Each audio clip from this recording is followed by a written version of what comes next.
जय हिंद दोस्तों। मैं स्वागत करता हूं आप सभी का अपने चैनल जीएस विद आकाश में। तो चलिए आज के करंट और स्टैटिक के पोर्शन में हम लोग आज की सेकंड क्लास शुरू करने वाले हैं। जनवरी का महीना चल रहा है और ठंडी का महीना चल रहा है ना। तो अच्छे से हम लोग स्टडी करेंगे और करते रहे हैं। तो चलिए आज का जो टॉपिक है, तो तीन टॉपिक मैंने आपके सामने यहाँ नोट कर दिए हैं, जैसे हम ज़्यादा से ज़्यादा कॉन्सेप्ट जनवरी का पूरा करंट अफेयर सही समय पे समाप्त कर पाएँ। चलिए, तो पहला आप पॉइंट देख रहे हैं इंटरपोल। क्या लिखा हुआ है? इंटरपोल। ये इंटरपोल की बात करें तो ये क्या है, तो सुनिए। अंतर्राष्ट्रीय आपराधिक पुलिस संगठन, पूरा इंटरनेशनल आपराधिक पुलिस संगठन है। सभी देशों ने मिलकर एक संगठन बनाया, एक यूनियन बनाई। उस यूनियन के माध्यम से होता यह है कि देशों में जो भी अपराध होते हैं, है ना, बड़े बड़े लेवल के अपराध, उनमें सभी देश आपस में मिलकर अपनी अपनी एजेंसियों से कुछ अधिकारियों को निकालकर, कुछ सिपाहियों को निकालकर एक ऐसे कह सकते हैं कि उस अपराध को ख़त्म करते हैं, उस अपराध को बिल्कुल जड़ से ही ख़त्म कर देते हैं। ठीक है, तो यही है हमारा इंटरपोल। और इंटरपोल की स्थापना कब हुई थी? तो इसकी स्थापना 1923 कब हुई थी? 1923, 1923। मतलब जब हम लोग गुलाम थे, है ना, उसी समय इसकी स्थापना हो चुकी थी 1923 में। इसका हेडक्वार्टर, तो इसका मुख्यालय लियोन में है। कहाँ पे है? लियोन। और ये लियोन कहाँ पड़ता है? तो याद रखेंगे, लियोन फ्रांस में पड़ेगा। कहाँ पड़ेगा? फ्रांस। अभी वर्तमान में सदस्य देश कितने हैं? तो 196 सदस्य देश कितने हैं? 196। ठीक है, आगे देखें। अपराध से निपटने के लिए एजेंसियों से सहयोग मिलता है, सहयोग मिलता है। अगर कोई भी ऐसा अपराध है जिसको एक देश खत्म नहीं कर पा रहा है, तो सभी देश की एजेंसियां मिलकर क्या करेंगी? उस अपराध को खत्म कर देंगी, उस अपराध आतंकवाद को खत्म करेंगी, ऐसे हम कह सकते हैं। आगे देखें, अगला टॉपिक है भारतीय तिब्बत सीमा पुलिस। भारतीय तिब्बत सीमा पुलिस को आप लोग जानते होंगे आसानी से कि इसे आईटीबीपी कहते हैं। आईटीबीपी, भारतीय तिब्बत बॉर्डर पुलिस फोर्स। ठीक है ना। आगे देखें, ये किस मंत्रालय के अंदर काम करती है? तो यह गृह मंत्रालय के अधीन, जो हमारा गृह मंत्रालय होगा उसके अधीन काम करेगी। नेक्स्ट आगे बात करें, इसका आदर्श वाक्य क्या होगा? तो इसका आदर्श वाक्य होता है शौर्य, दृढ़ता और कर्म निष्ठा। शौर्य, दृढ़ता और कर्म निष्ठा। नेक्स्ट, इसकी स्थापना कब हुई? आईटीबीपी की स्थापना 1962 में चीन आक्रमण के बाद हुई। सीआरपीएफ अधिनियम के तहत जब चीन ने हम पर आक्रमण किया था उस समय 1962 था और हमें ज़रूरत पड़ी थी एक फोर्स की। इसीलिए चीन युद्ध के बाद हमने क्या किया? आईटीबीपी की स्थापना कर दी, सीआरपीएफ अधिनियम। लेकिन अभी ये आईटीबीपी था उस समय 1992 में संसद ने आईटीबीपीएफ, मतलब इसको एफ को कहेंगे हम लोग फोर्स, बल, अधिनियम पारित किया। तो याद रखेंगे 1992 में संसद द्वारा एक अधिनियम पारित कर दिया गया कि भारतीय तिब्बत सीमा पुलिस फोर्स होगा, पुलिस बल होगा। ठीक है, चलिए नेक्स्ट, कांडला बंदरगाह। कांडला बंदरगाह के बारे में हम लोग जानते हैं पहले से ही, लेकिन हल्की सी जानकारी और आपको देंगे।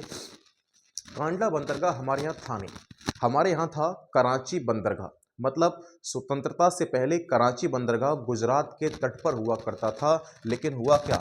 यह 1950 के दशक में कराची बंदरगाह के प्रतिस्थापन के कारण निर्मित हुआ। मतलब जब देश का विभाजन हुआ था उस समय कराची कहाँ चला गया था? पाकिस्तान के हिस्से में। जब कराची पाकिस्तान के हिस्से में चला गया तो हमारे पास कोई बंदरगाह था नहीं उधर से आयात और निर्यात करने के लिए। तो हमने क्या किया? हमने कांडला बंदरगाह का निर्माण किया और आप देख सकते हैं इसका आधिकारिक नाम, अभी जो नाम रखा है इसका, वो क्या है? दीनदयाल बंदरगाह। याद रखेंगे, इसका नाम है दीनदयाल बंदरगाह। और इसकी मुख्य बात क्या है? यह भारतीय पत्तन अधिनियम 1908 के तहत रखा गया। 1908 के तहत इसका नाम रखा गया।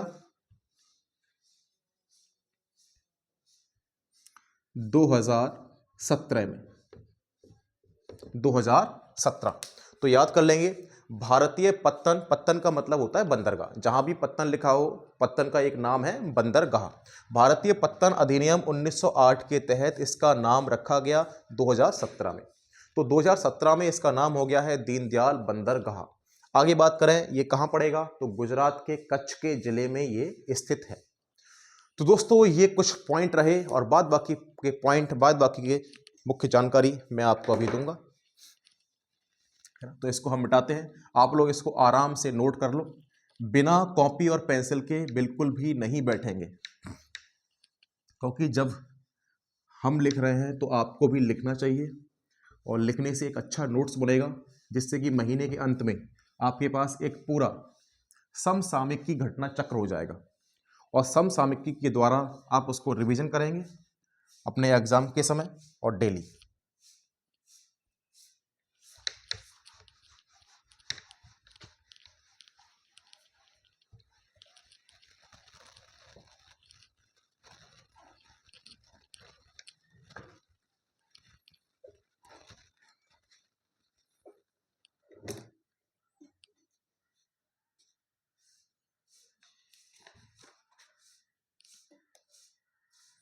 थोड़ी सी इंक डाल लेते हैं पहले।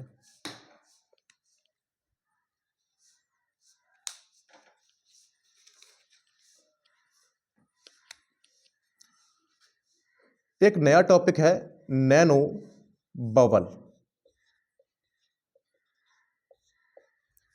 नैनो बबल, तो ये नैनो बबल तकनीकी क्या है पहले सुन लीजिए, है ना, उसके बाद हम लिखेंगे।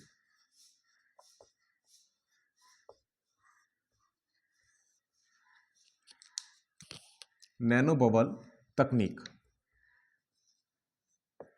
तो सुने, अभी दिल्ली में क्या हुआ कि पर्यावरण मंत्री ने नैनो बबल तकनीकी लॉन्च की है। नैनो बबल तकनीकी के द्वारा क्या होगा कि पानी को स्वच्छ किया जाएगा। पानी को स्वच्छ करने की जो विधि होगी उसका नाम होगा नैनो बबल तकनीक। और नैनो बबल तकनीक में नमक के दाने की तरह बहुत छोटे कण होते हैं, और नमक से भी कह सकते हैं कि 2500 गुना छोटे जो कण होंगे वो इसके होते हैं नैनो के, और ये पानी को स्वच्छ करता है। ठीक है, तो इसके बारे में आप लोग लिखेंगे अपने नोट्स में, लिखना शुरू करें। केंद्रीय पर्यावरण राज्य मंत्री ने, केंद्रीय पर्यावरण राज्य मंत्री ने, केंद्रीय पर्यावरण राज्य मंत्री ने आगे आप लिखेंगे दिल्ली के राष्ट्रीय प्राणी उद्यान में, दिल्ली के राष्ट्रीय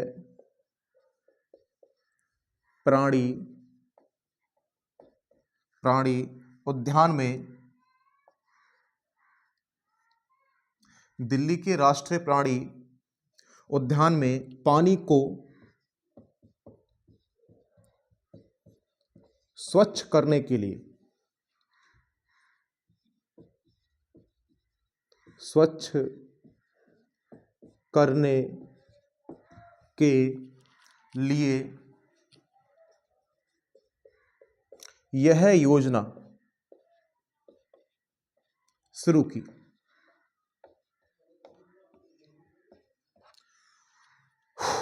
तो आप याद रखेंगे, केंद्रीय पर्यावरण राज्य मंत्री ने दिल्ली के राष्ट्रीय प्राणी उद्यान, जो दिल्ली का राष्ट्रीय प्राणी उद्यान है, उसका जल जो है स्वच्छ करने के लिए हमने नैनो बबल तकनीकी का यूज किया है। आपसे अगर पूछे नैनो बबल तकनीकी कहां पर यूज हो रही है, तो आप बताएंगे दिल्ली में। ठीक है ना, ये नैनो बबल क्या है उसके बारे में हम लिखेंगे। इसका आकार 70 से 120 नैनोमीटर होता है। आकार 70 से 120 नैनोमीटर होता है ना। बहुत ही, हम इसको देख नहीं सकते, इतना छोटा आकार होता है इसका। ठीक है, आगे बात करें ये करता क्या है। इसका आकार ये पानी को स्वच्छ करेगा, ये आपको मालूम पड़ गया। लेकिन ये नमक के एक दाने, नमक के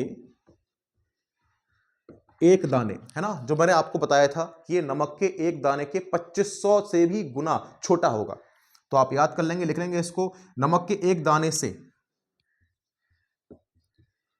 2500 गुना छोटा होता है।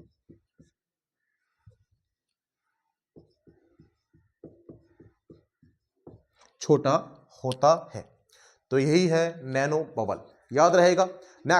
नेक्स्ट आगे बात करें तो हम बात करेंगे अभी राखी गढ़ी की। आपको लेकर चलते हैं राखी गढ़ी। और राखी गढ़ी हमने जीएस में, इतिहास में पढ़ा हुआ है।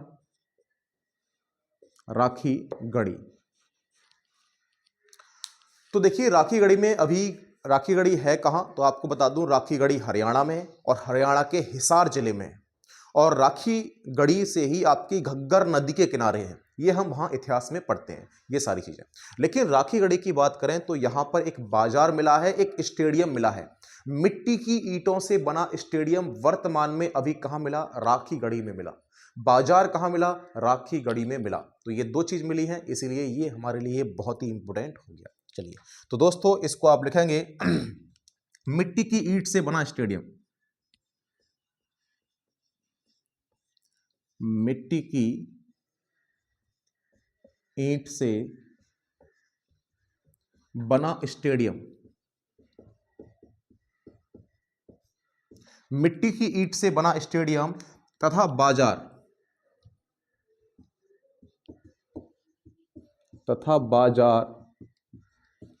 खोजा गया।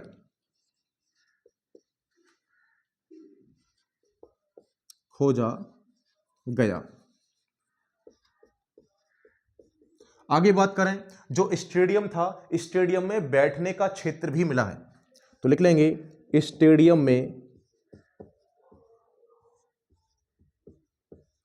बैठने का स्थान भी मिला, स्थान भी मिला। ठीक है, तो ये दो चीजें मिली हैं, आपको याद रखना, स्टेडियम और बाजार। मतलब आज जो हम स्टेडियम में खेलते हैं, और हड़प्पा के समय भी स्टेडियम हुआ करते थे, क्योंकि हड़प्पा कालीन ये राखी गढ़ी है ना, हड़प्पा में हम लोगों ने इसको पढ़ा हुआ है। नेक्स्ट आगे बात करें, ये कहां पर है, तो आप लिखेंगे राखी गढ़ी हरियाणा के हिसार जिले में है।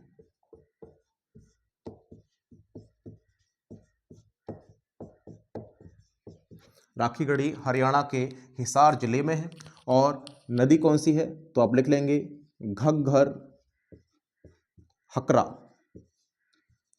घग्गर हकरा भी बोलते हैं, ठीक है, हकरा नदी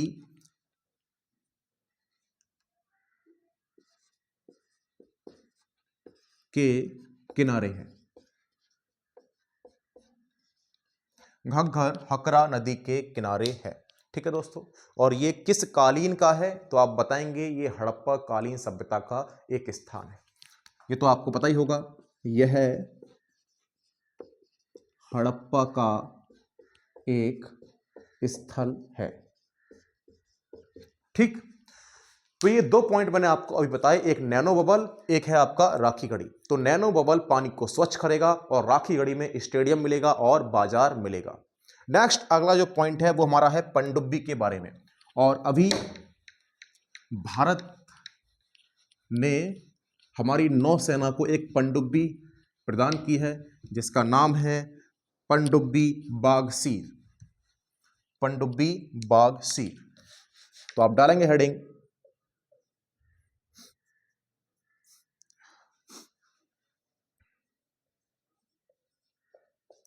पनडुब्बी बाघ सीर। अगर मैं पनडुब्बी बाघ सीर की बात करूं तो सबसे पहले कुछ जानकारी ले लेते हैं। प्रोजेक्ट P75, प्रोजेक्ट P75 के अनुसार ये पनडुब्बी बनाई गई, और ये जो पनडुब्बी है वो फ्रांसीसी के अकॉर्डिंग बनाई जा रही है, जो फ्रांसीसियों के पास पनडुब्बी थी। ठीक है, ये भारत बना रहा है। और इस प्रोजेक्ट P75 में हमारे पास 6 प्रकार की पनडुब्बी थी, जिसमें से ये लास्ट है और लास्ट बनकर तैयार हो गई है और हमारी नेवी को सौंप दी गई। इससे पहले की 5 पनडुब्बी पहले ही बनकर तैयार हो गई हैं। मैं उनके आपको सामने नाम लिखाऊंगा और उनके नाम अपने नोट्स में लिखने हैं। चलिए लिखना शुरू करें। लिखें प्रोजेक्ट P75 की, प्रोजेक्ट P75 की 6वीं स्कॉर्पियन पनडुब्बी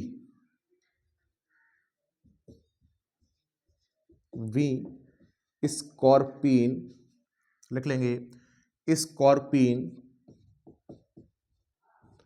पनडुब्बी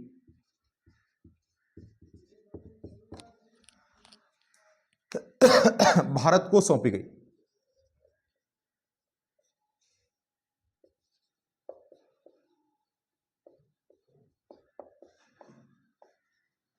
भारत को सौंपी गई। इसका नाम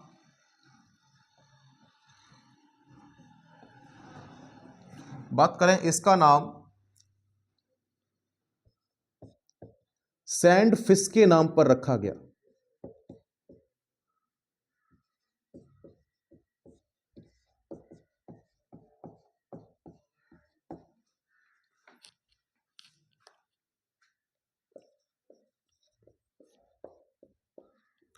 इसका नाम सैंड फिश। तो सुने, ये 6वीं पनडुब्बी है स्कॉर्पियन, ये तो हमें मालूम पड़ गया। लेकिन आप याद करेंगे कि इसका जो नाम रखा गया है वो सैंड फिश मछली के नाम पर रखा गया है। जो सैंड मछली होती है ये हिंद महासागर में पाई जाती है और बहुत ही गहराई में रहती है, बहुत ज्यादा। और गहराई में रहने के साथ साथ ये एक शिकारी मछली होती है, बड़ी ही खतरनाक सैंड फिश। आप गूगल पे डाल के सर्च करना सैंड फिश मछली, आपको आकार प्रकार समझ में आ जाएगा कैसी। मेरे पास डिजिटल बोर्ड तो नहीं है जो मैं आपको यहां दिखाता, अगर डिजिटल बोर्ड होता तो मैं आपको इसको दिखाता कि सैंड फिश मछली होती कैसी है। ठीक है, चलिए नेक्स्ट आगे बात करेंगे कि ये तो हमने देख लिया इसका नाम किसके नाम पर पड़ा है। तो इसका नाम पड़ा है सैंड फिश मछली के नाम पर, है ना। आगे बात करेंगे अन्य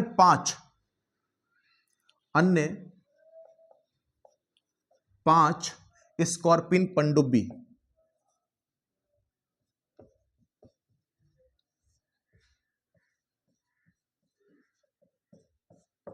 तो अन्य 5 जो थी स्कॉर्पियन पनडुब्बी, मैं उनके नाम आपको लिखा देता हूं। ठीक है, उनको आप याद कर लीजिए अपने नोट्स में प्रॉपर तरीके से। आप चलते रहेंगे, लिखते रहेंगे, है ना, ऑटोमेटिक आपको इसको याद होगा। पहला कलवरी, पहला आप लिखेंगे कलवरी। दूसरा लिखेंगे खंडेरी। पहला कलवरी, दूसरा खंडेरी। तीसरे की बात करें तो करंज। तीसरा क्या होगा, करंज। पहला कलवरी, दूसरा खंडेरी, तीसरा करंज। आगे बात करें चौथा है बेला। चौथा क्या है, बेला। पांचवा बात करेंगे बागीर। पांचवा है बागीर। पांचवा क्या है, बागीर। तो दोस्तों ये P75 प्रोजेक्ट के तहत 6 पनडुब्बी बनाई गई हमारे देश के लिए और ये 6ठी पनडुब्बी थी बागशीर। पहली थी कलवरी, दूसरी खंडेरी, तीसरी करंज, चौथी बेला और पांचवी बागीर।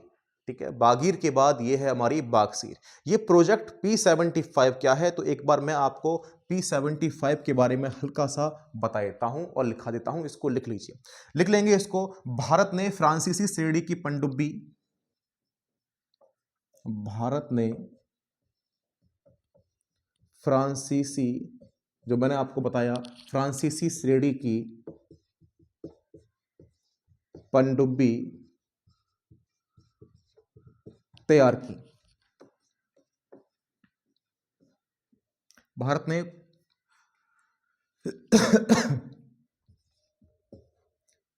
प्रोजेक्ट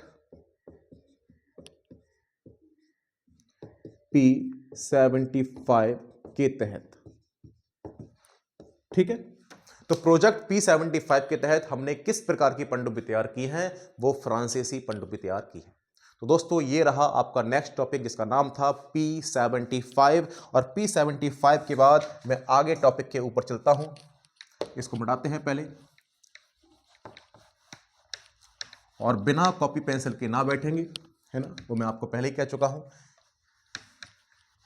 एक कॉपी लो, अपना नोट्स, और सभी के सभी इंपॉर्टेंट टॉपिक मैं आपको करा रहा हूं। जनवरी मंथ में जो भी आप समसामयिक की घटना चक्र देखेंगे, समसामयिक की देखेंगे जनवरी का, उसमें ये सारे टॉपिक आपको दे रखे होंगे। तो क्यों ना वहां बचत कर ली जाए और ये साथ साथ अपने हाथों से लिखा जाए। अपने हाथों से लिखते हैं कोई चीज तो उसको याद भी अच्छा होता है ना। नेक्स्ट आगे है होलोंगा पार गिब्बन वन्यजीव अभ्यारण्य। होलोंगा पार गिब्बन वन्यजीव अभ्यारण्य।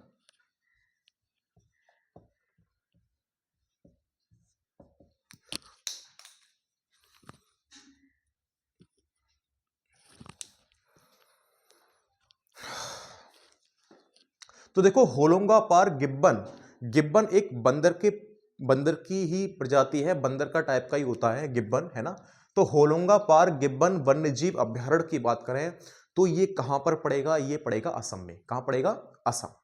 इसकी खास बात क्या रही कि इसमें तेल निकालने के लिए ऊपर से मंजूरी मिल चुकी है, केंद्र सरकार से मंजूरी मिल चुकी है, तो हम उसी की बात करेंगे। लेकिन हमें तो इतना याद रखना है कि ये कहां पर है, ये असम में है। ठीक है, तो आप लिखेंगे इसको राष्ट्रीय वन्यजीव बोर्ड ने, राष्ट्रीय वन्यजीव बोर्ड ने इसके इको सेंसिटिव क्षेत्र, वन्यजीव बोर्ड ने इसके इको सेंसिटिव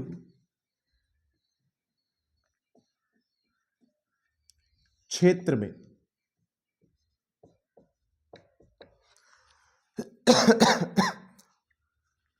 तेल और गैस की खोज के प्रस्ताव को मंजूरी दी। तेल और गैस की खोज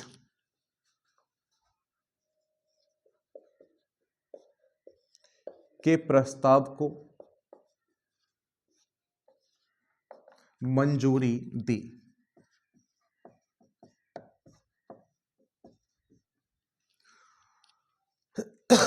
तो देखो हुआ क्या, राष्ट्रीय वन्यजीव बोर्ड जो है ना, जो राष्ट्रीय पूरे देश का वन्यजीव बोर्ड होगा, उसकी बात करें तो हुआ क्या कि होलोंगा पार गिब्बन वन्यजीव अभ्यारण्य में उसके इको सेंसिटिव क्षेत्र में, जहां उन्हें मालूम पड़ा कि भाई यहां हमें तेल और गैस मिल सकती हैं, तो एक प्रस्ताव भेजा गया और उस प्रस्ताव को राष्ट्रीय वन्यजीव ने क्या किया, पास कर दिया, है ना। अब पास कर दिया, वो खोजेंगे, अपना काम करेंगे।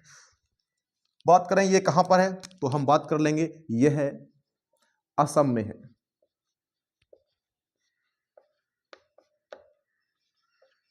कहां पर स्थित है, तो हमने देख लिया यह असम में स्थित होगा। और इसको कब बनाया गया, तो इसकी स्थापना 1977 में की गई। 1977 में इसकी स्थापना की गई है। कहां पर होगा, असम में स्थित होगा।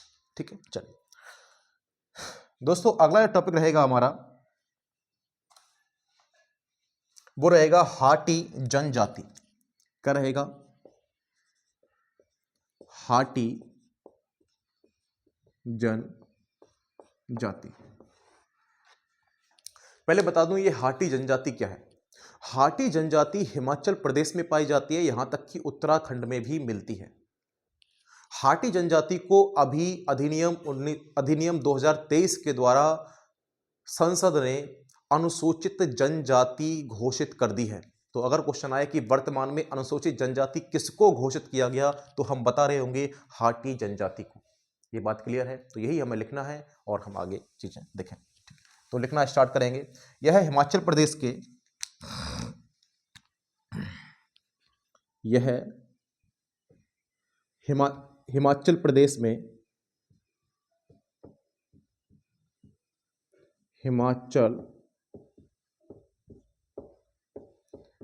में ट्रांसगिरी क्षेत्र में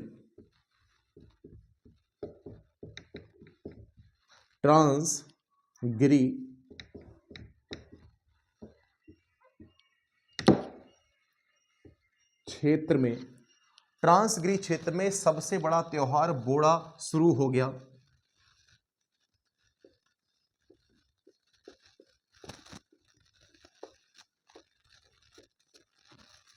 त्योहार बोड़ा शुरू हो गया। बोड़ा शुरू हो गया, जिसे हाटी जनजाति द्वारा मनाया जाता है।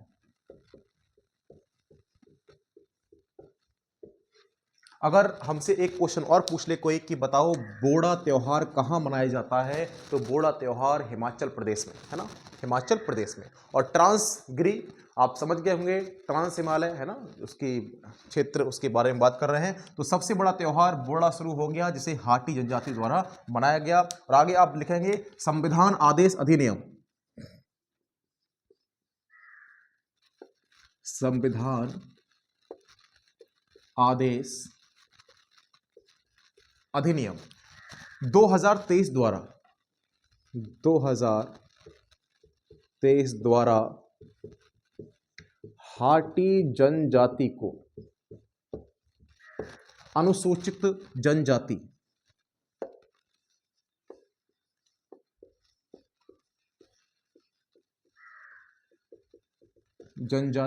घोषित किया गया।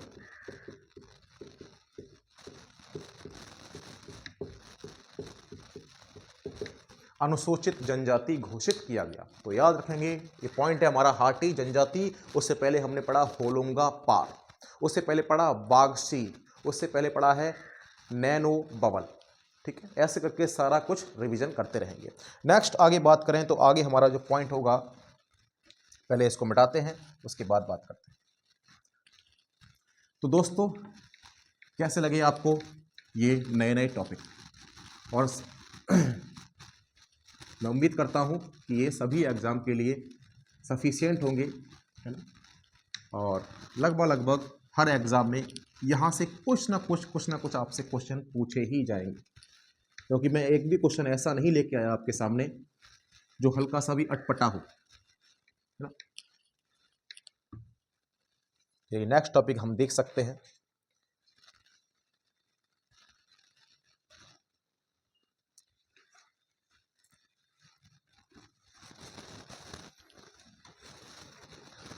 तो दोस्तों आज के ये टॉपिक ख़त्म हो गए हमारे, है ना। और मैं आपको लास्ट में करंट अफेयर्स के वन लाइन के कुछ पॉइंट लिखाया करूँगा, उस पॉइंट को आपको ज़रूर लिखना है। ये 8 से 10 पॉइंट आपके लिए होंगे और ये इम्पोर्टेंट होंगे, वेरी वेरी इंपॉर्टेंट वो भी है और ये भी आपका इम्पोर्टेंट होंगे। ठीक है, एक बार इंक डालते हैं, उसके बाद मैं आपके सामने कुछ ऐसे पॉइंट लिखाऊंगा जो हमें पता ही होना चाहिए।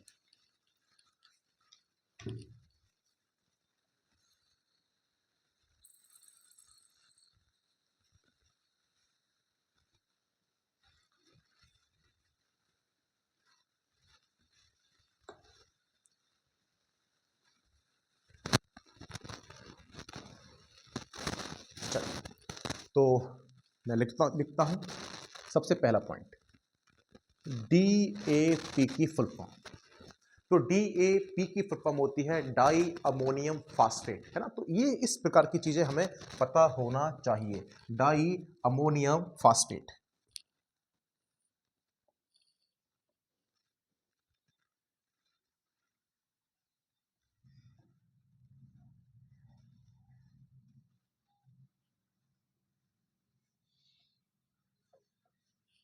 डाई अमोनियम फास्फेट, ये बात क्लियर है। तो आपको इसको याद कर लीजिए, DAP di ammonium phosphate. Next आगे अगर मैं बात करूं तो देखिए हमारे अभी 20 जनवरी थी, है ना, 20 जनवरी को आपको पता है डोनाल्ड ट्रंप अमेरिका के राष्ट्रपति बन चुके हैं। तो अमेरिका के राष्ट्रपति ने अभी शपथ ली है 20 जनवरी को, तो वही हम लिखेंगे डोनाल्ड ट्रंप ने 20 जनवरी को डोनाल्ड ट्रंप ने अमेरिका में शपथ ली।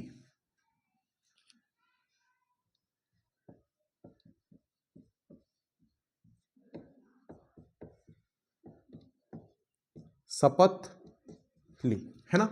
तो एक कुछ मोस्ट इंपोर्टेंट टॉपिक हुआ करेंगे, वो मैं आपको लास्ट में लिखा दूंगा, ठीक है, उनको हमें लिखना है।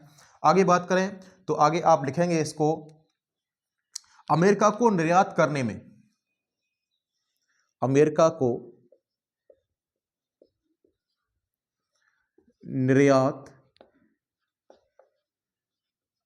करने में, अमेरिका को निर्यात करने में भारत का स्थान 9वां है।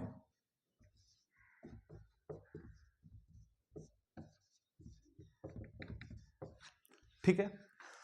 ट्रंप की बात करें तो ट्रंप ने शपथ कब ली, तो हम बताएंगे 20 जनवरी को। लेकिन बात करें भारत को निर्यात करने में अमेरिका को निर्यात करने में भारत का स्थान कौन सा है, तो वो स्थान है 9वें स्थान पर है भारत। ठीक है।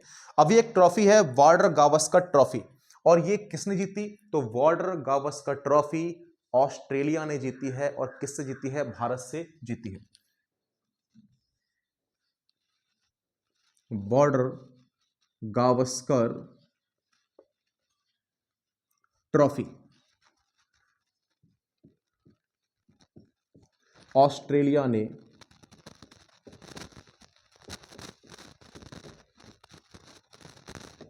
भारत को या भारत से जीती, है ना, इतना ही लिख लो, केवल भारत से जीती। तो वॉर्डर गावस्कर याद रख लेंगे किसने जीती है, वॉर्डर गावस्कर आप याद रखेंगे ऑस्ट्रेलिया ने जीती है अभी। ठीक है। नेक्स्ट आगे बात करें, एक परियोजना है नमामि गंगे। तो नमामि गंगे परियोजना के तहत एक नदी है फल्गु नदी। तो फल्गु नदी के बारे में कुछ लिखेंगे आप लोग। ठीक है। नमामि गंगे के द्वारा, नमामि गंगे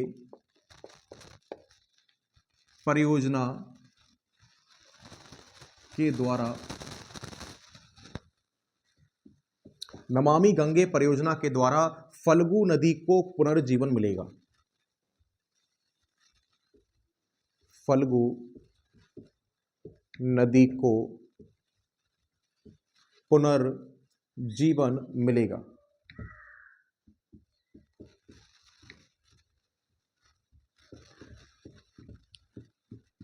और बात करें ये फल्गु नदी कौन सी है, तो ये नदी है निरंजना। ठीक है, निरंजना नदी। और ये फल्गु नदी कहाँ बहती है, तो आप लिख लेंगे यह झारखंड के चतरा से निकलती है। यह झारखंड के चतरा से निकलकर, यह झारखंड के चतरा से निकलकर बिहार तक पहुंचती है।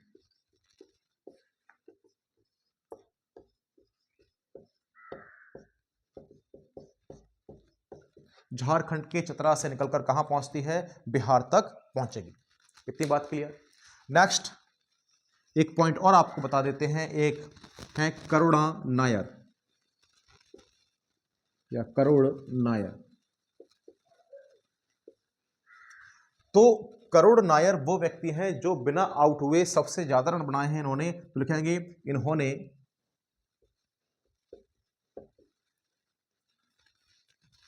लिस्ट ए में बिना आउट हुए, लिस्ट ए में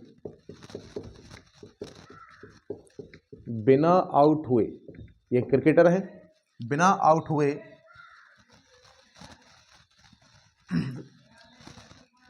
नया विश्व रिकॉर्ड बनाया।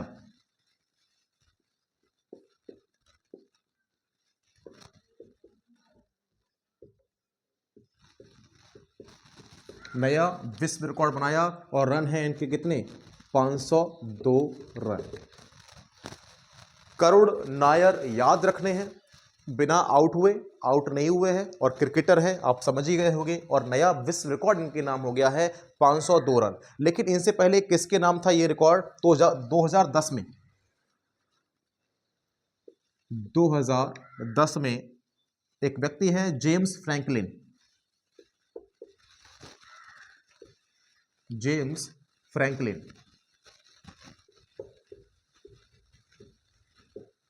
ने 527 रन बनाए थे, 527 रन बनाए थे। तो याद कर लेंगे, इनके रन है 527 और इनके रन है आपके 542। कितने, अच्छा ये गलत दिख गया थोड़ा सा, इसको सही करना, इसको सही करना, ये 542 है। तो देखो 2010 में जेम्स फ्रैंकलिन ने 527 रन बनाए हैं, लेकिन अभी वर्तमान में क्या हुआ, करुण नायर ने रिकॉर्ड बना दिया है 542 रन का। तो 542 रन ज़्यादा होते हैं, 527 कम होते हैं। और ये रिकॉर्ड पहले बना था जेम्स फ्रैंकलिन के द्वारा, लेकिन ये रिकॉर्ड अभी बना है करुण नायर के द्वारा।